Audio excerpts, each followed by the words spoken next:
అన్ని నామములకు పైనామం కలిగిన యేసయ్య పరిశుద్ధ నామమునకు మహిమ కలుగును గాక.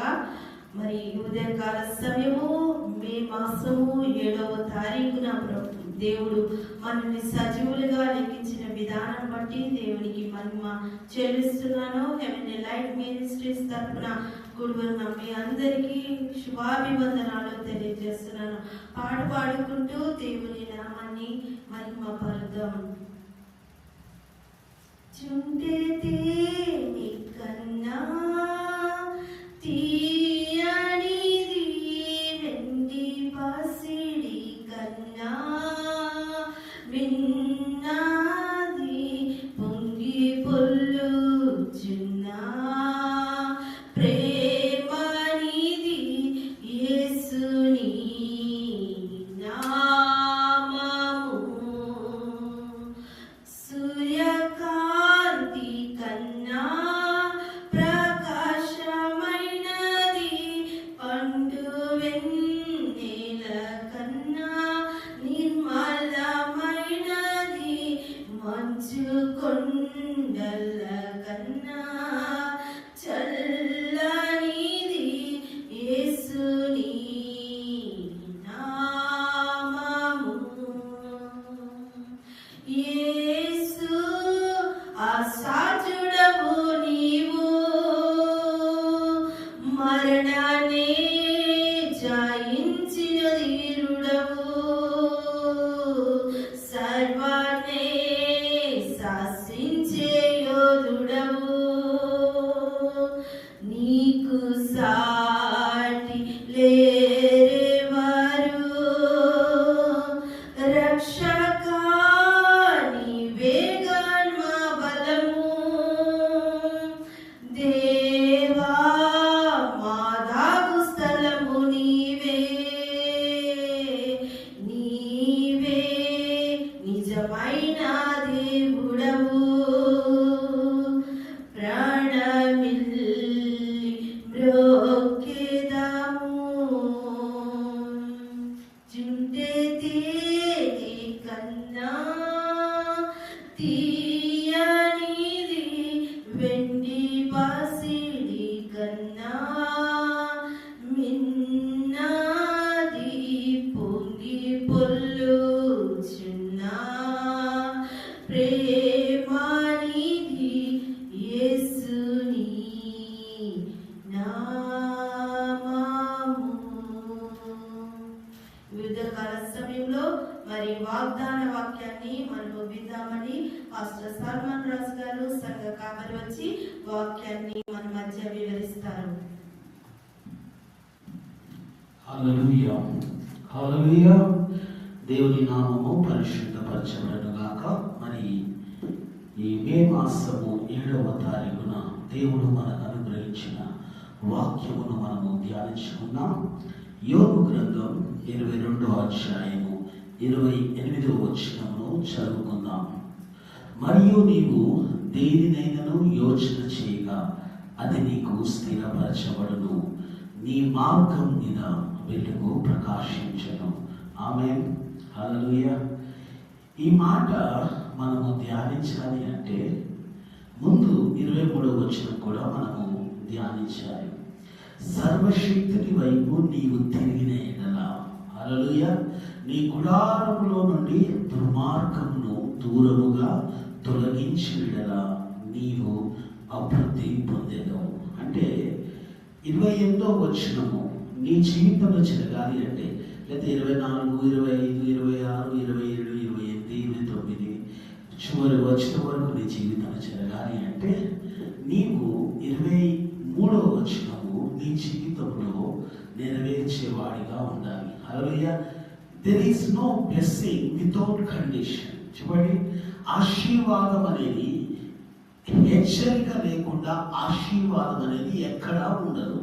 అంటే హెచ్చరిక ఏంటి ఇక్కడ అంటే, నీవు సర్వశక్తిని వైపు తిరిగిన ఎడల మొదటిగా ఏం చేయాలి? నీవు దేవుని వైపు తిరగాలి. తర్వాత ఏం చేయాలి? నీ గుడారములో నుండి దుర్మార్గమును దూరముగా తొలగించాలి. హల్లెలూయా. ఈ రెండు పనులు నువ్వు చేయాలి. You have to do both of these things. Then God will bless you. Hallelujah. ఇది హెచ్చరిక. నువ్వు ఇలా చేయమని దేవుడు అంటున్నాడు, ఇలా జరిగించమని దేవుడు అంటున్నాడు. ఎప్పుడైతే నువ్వు ఇలా జరిగిస్తావో అప్పుడు నువ్వు ఏ యోచన చేసినా, చెప్పండి, అంటే నువ్వు ఏ ఆలోచించినా దేవుడు ఆ ఆలోచనను స్థిరపరచును.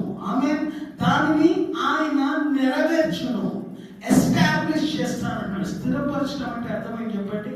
ఎస్టాబ్లిష్ చేయడం. హల్లెలూయా.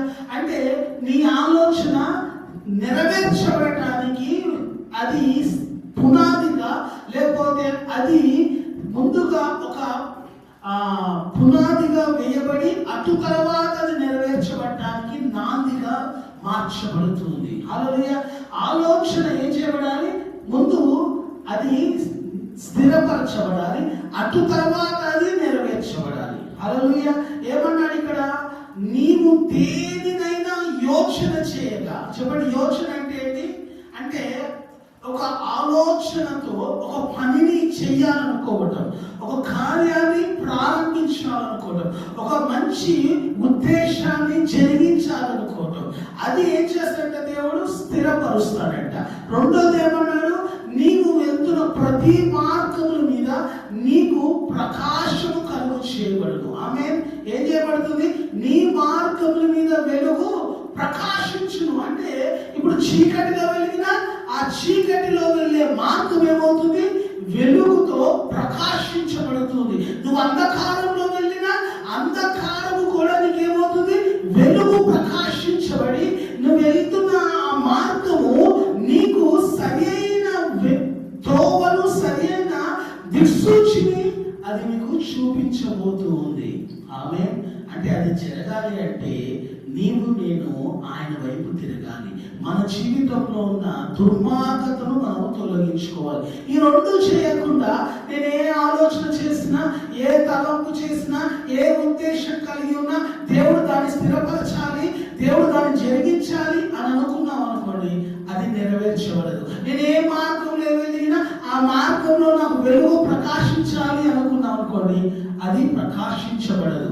అది ప్రకాశించబడాలి అంటే, అది నీ ఆలోచన స్థిరపరచబడాలి, నీ యోచన స్థిరపరచబడాలి అంటే నీవు దేవుని వైపు తిరగాలి, సర్వశక్తుని వైపు నువ్వు తిరగాలి, సర్వశక్తుని వైపు నీవు మరల్చబడాలి, నిన్ను నువ్వు మలుచుకోవాలి. అటు తర్వాత నీలో ఉన్న దుర్మార్గతను తీసి పారవేయాలి, దాన్ని నుండి పూర్తిగా తొలగించుకోవాలి. అటు పిమ్మట నీవు యోచన చేయగా దేవుడు దానిని స్థిరపరచును. ఆమె కీర్తన గ్రంథం 26:4 ఏమంటాడు? నీ కోరికని సిద్ధింపచేసి నీ ఆలోచన యావత్తు సఫలపరచబడును గాక అంటాడు. ఆమె అంటే మన కోరిక, hour Dzire will be fulfilled. అంటే మన ఆలోచన నెరవేర్చబడాలి, ఎస్టాబ్లిష్ చేయబడాలి, అది దీవెనకరంగా మార్చబడాలి అంటే మనం ఏం చేయాలి? మనము క్రీస్తు వైపు తిరిగే వారిగా ఉండాలి. ఆమేన్. ఇంకా చాలా మాటలు రాయబడి ఉన్నాయి.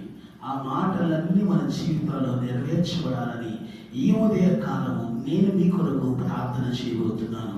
ప్రతి ఒక్కరు ప్రార్థనలో ఏకీభవించాల్సిందిగా నేను ప్రభు పేరిట మనవి చేస్తూ ఉన్నాను. పరిశుద్ధుడా నీకు వందనాలు చెల్లిస్తున్నాం.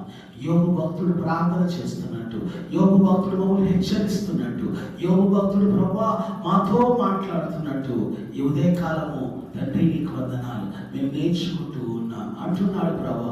సర్వశక్తిని వైపు నువ్వు తిరిగినలా తండ్రి నీకు వందనాలు. నీ గుడారంలో దుర్మార్గతను తొలగించినలా నీవు అభివృద్ధి పొందేదవు అంటున్నాడు. అవును ప్రభా నీకు వందనాలు. అప్పుడు నువ్వు ఏ యోచన చేసినా ఆ యోచన స్థిరపరచబడుతుంది అంటున్నావు తండ్రి నీకు వందనాలు. నువ్వు వెళ్తున్న ప్రతి మార్గముల యందు నీకు వెలుగు ప్రకాశింపబడును అంటున్నావు. అవును ప్రభా, ఎవరైతే ఈ వాక్యం వింటున్నారో వారి జీవితాల్లో ఈ వాక్యం స్థిరపరచబడును గాక, వారి జీవితాల్లో నెరవేర్చబడును గాక. ఇంకా నీ వైపు తిరగకుండా, ఇంకా నీ వైపు ప్రభా మరల్చబడకుండా, ఇంకా వారి జీవితాల్లో తండ్రి దుర్మార్గతను తొలగించుకోకుండా, వారిలో ఉన్న తండ్రి అతిక్రమములు దూరము చేసుకోకుండా వారి జీవితము ఆశీర్వదించబడలేదని, వారి జీవితము దీవించబడలేదని ప్రభా నిపాలు వేస్తూ చేస్తూ నిందలు వేస్తున్న వారిని దయతో క్షమించండి. అవును ప్రభా, మాలో ఉన్న లోపాలు మేము సరి చేసుకొని, మాలో ఉన్న అతిక్రమాలు మేము దూరం చేసుకొని, తండ్రి నీకు వందనాలు. అప్పుడు వాక్యానుసారమైన జీవితం కలిగి మేము ప్రార్థన చేస్తే, మేము యోచన చేస్తే, ఆ యోచనను స్థిరపరిచి మా మార్గమును ఆశీర్వదించబోతున్న నీకు వందనాలు తండ్రి. విన్న వాక్యము అనేకుల జీవితాల్లో గొప్ప కార్యాలు జరిగించును గాక అని ప్రార్థన చేస్తూ యేసు నామములో అడుగుచున్నాను ప్రియ తండ్రి, ఆమేన్. హల్లెలూయా. దేవుడు మనందరిని దీవించును గాక.